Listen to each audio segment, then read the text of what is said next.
Good morning. Happy Tuesday. Picking up with James and the Giant Peach again today. Chapter 5. The next moment, James was running back toward the house as fast as he could go. He would do it all in the kitchen, he told himself. If only he could get in there without Aunt Sponge and Aunt Spiker seeing him. He was terribly excited. He flew through the long grass and the stinging nettles, not caring whether he got stung or not on his bare knees. And in the distance he could see Aunt Sponge and Aunt Spiker sitting in their chairs with their backs toward him. He swerved away from them so as to go around the other side of the house, but then suddenly, just as he was passing underneath the old peach tree that stood in the middle of the garden, his foot slipped and he fell flat on his face in the grass.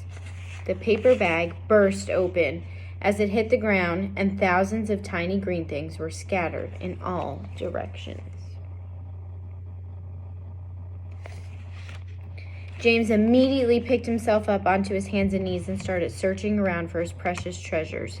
But what was this? They were all sinking into the soil. He could actually see them wriggling and twisting as they burrowed their way downward into the hard earth, and at once he reached out a hand to pick some of them up before it was too late, but they disappeared right under his fingers. He went after some others, and the same thing happened. He began scrabbling around frantically in an effort to catch hold of those that were left, but they were too quick for him. Each time the tips of his fingers were just about to touch them, they vanished into the earth. And soon, in the space of only a few seconds, every single one of them had gone. James felt like crying. He would never get them back now. They were lost forever.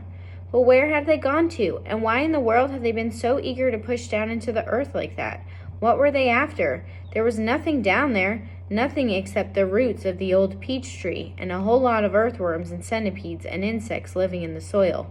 But what was it that the old man had said? Whoever they meet first, be a bug, insect, animal, or tree, that will be the one who gets the full power of their magic. Good heavens, thought James, what is going to happen in that case if they do meet an earthworm, or a centipede, or a spider? And what if they do go into the roots of the peach tree? Get up at once, you lazy little beast, a voice was suddenly shouting in James's ear. James glanced up and saw Aunt Spiker standing over him, grim and tall and bony, glaring at him through her steel-rimmed spectacles. Get back over there immediately and finish chopping up those logs, she ordered. Aunt Sponge, fat and pulpy as a jellyfish, came waddling up behind her sister to see what was going on. Why don't we just lower the boy down the well in a bucket and leave him there for the night, she suggested. That ought to teach him not to laze around like this the whole day long. That's a very good wheeze, my dear Sponge, but let's make him finish chopping up the wood first. Be off with you at once, you hideous brat, and do some work. Slowly, sadly, poor James got up off the ground and went back to the woodpile. Oh, if only he hadn't slipped and fallen and dropped the precious bag. All hope of a happier life had gone completely now. Today and tomorrow and the next day and all the other days as well would be nothing but punishment and pain, unhappiness and despair.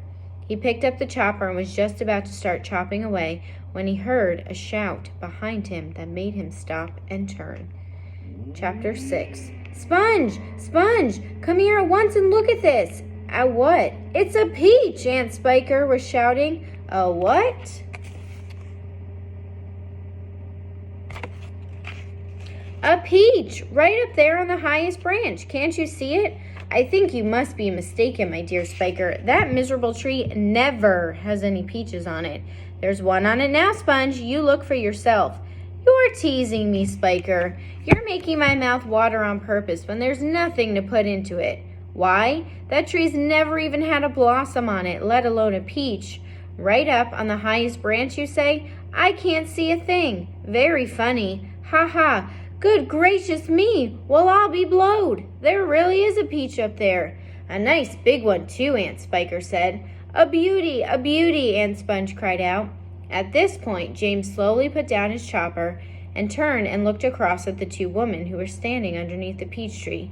Something is about to happen, he told himself. Something peculiar is about to happen any moment. He hadn't the faintest idea what it might be, but he could feel it in his bones that something was going to happen soon.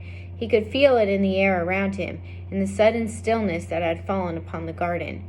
James tiptoed a little closer to the tree. The ants were not talking now. They were just standing there, staring at the peach. There was not a sound anywhere, not even a breath of wind, and overhead the sun blazed down upon them out of a deep blue sky. "It looks ripe to me," Aunt Spiker said, breaking the silence. "Then why don't we eat it?" Aunt Sponge suggested, licking her thick lips. "We can have half each. Hey you, James, come over here at once and climb this tree." James came running over. "I want you to pick that peach up there on the highest branch." Aunt Sponge went on. "Can you see it?" "Yes, Auntie Sponge, I can see it. And don't you dare eat any of it yourself. Your Aunt Spiker and I are going to have it between us right here and now, half each. Get on with you. Up you go." James crossed over to the tree trunk. "Stop!" Aunt Spiker said quickly. "Hold everything!" She was staring up into the branches with her mouth wide open and her eyes bulging as though she had seen a ghost. "Look!" she said. "Look, Sponge, look!" "What's the matter with you?" Aunt Sponge demanded. "It's growing!" Aunt Spiker cried. "It's getting bigger and bigger." "What is?" "The peach, of course." "You're joking." "Well, look for yourself." "But my dear Spiker, that's perfectly ridiculous. That's impossible. That's... Now, wait just a minute. No, that can't be right. No, yes, great Scott, that thing really is growing. "It's nearly twice as big already," Aunt Spiker shouted. "It can't be true." "It is true. It must be a miracle. Watch it, watch it." "I am watching it." "Great heavens alive," Aunt Spiker yelled. "I can actually see the thing bulging and swelling before my very eyes." Chapter 7. The two women and the small boy stood absolutely still on the grass underneath the tree. Gazing up at this extraordinary fruit, James's little face was glowing with excitement. His eyes were as big and bright as two stars. He could see the peach swelling larger and larger, as clearly as if it were a balloon being blown up. In half a minute, it was the size of a melon. In another half minute, it was twice as big again. "Just look at it growing!" Aunt Spiker cried. "Will it ever stop?" Aunt Sponge shouted, waving her fat arms and starting to dance around in circles. And now it was so big, it looked like an enormous butter-colored pumpkin dangling from the top of the tree. "Get away from that tree trunk, you stupid boy," Aunt Spiker yelled. "The slightest shake and I'm sure it'll fall off. It must weigh 20 or 30 pounds at least." The branch that the peach was growing upon was beginning to bend over, further and further because of the weight.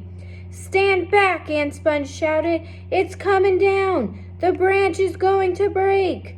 But the branch didn't break. It simply bent over more and more as the peach got heavier and heavier. And still it went on growing. In another minute, this mammoth fruit was as large and round and fat as Aunt Sponge herself, and probably just as heavy. "It has to stop now," Aunt Spiker yelled. "It can't go on forever." But it didn't stop. Soon it was the size of a small car and reached halfway to the ground. Both aunts were now hopping around and around the tree, clapping their hands and shouting all sorts of silly things in their excitement. "Hallelujah!" Aunt Spiker shouted. "What a peach! What a peach!" "Terrifico!" Aunt Sponge cried out. "Magnifico! Splendifico! And what a meal! It's still growing. I know. As for James, he was so spellbound by the whole thing that he could only stand and stare and murmur quietly to himself, "Oh, isn't it beautiful? It's the most beautiful thing I've ever seen." "Shut up, you little twerp," Aunt Spiker snapped, happening to overhear him. "It's none of your business." "That's right," Aunt Sponge declared. "It's got nothing to do with you whatsoever. Keep out of it." "Look!" Aunt Spiker shouted. "It's growing faster than ever now. It's speeding up. I see it, Spiker. I do. Bigger and bigger grew the peach, bigger and bigger and bigger. Then at last, when it had become nearly as tall as the tree that it was growing on, as tall and wide, in fact, as a small house, the bottom part of it gently touched the ground, and there it rested.